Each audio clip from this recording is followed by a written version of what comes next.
So let me ask you guys both this then. For those of us that are gun shy about this whole like making audio, especially like actually live audio from speeches and things that are real, you know, making that more of a highlight in our films and making them more of the star. How would you go about giving someone a tip on like choosing that and making decisions about this? Because I think a lot of us, maybe we're nervous about it. Well, I think you have to go in with a plan. I mean, every wedding, we know what story we want to tell that day. And that comes from, meeting with the couple either through Skype or having dinner, drinks, and going through their history, how they met, how they got engaged, what kind of things do they like to do together.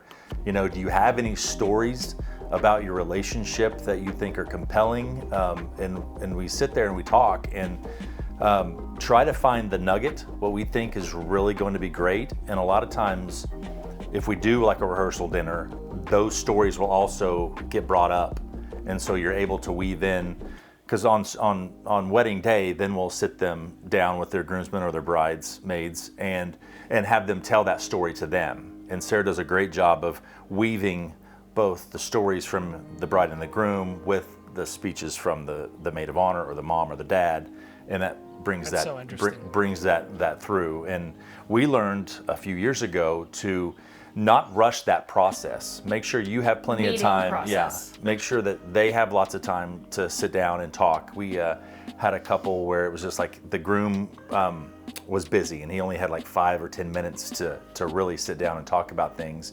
And I think if we would have sat there for an hour and really got down in the crux of their relationship, we would have learned the nugget that we learned on the wedding day, which we could have asked them, but we didn't learn until the toast that night.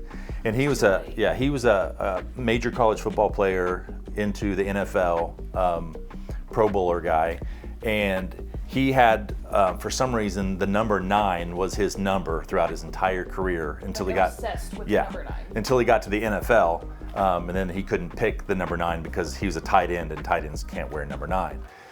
Well, we learned that her maiden name was her maiden name was 9. We didn't know his obsession with the number 9. Right. Didn't know his obsession with the number 9 until the dad said, "Now you finally got your 9. You'll always have your 9," or whatever.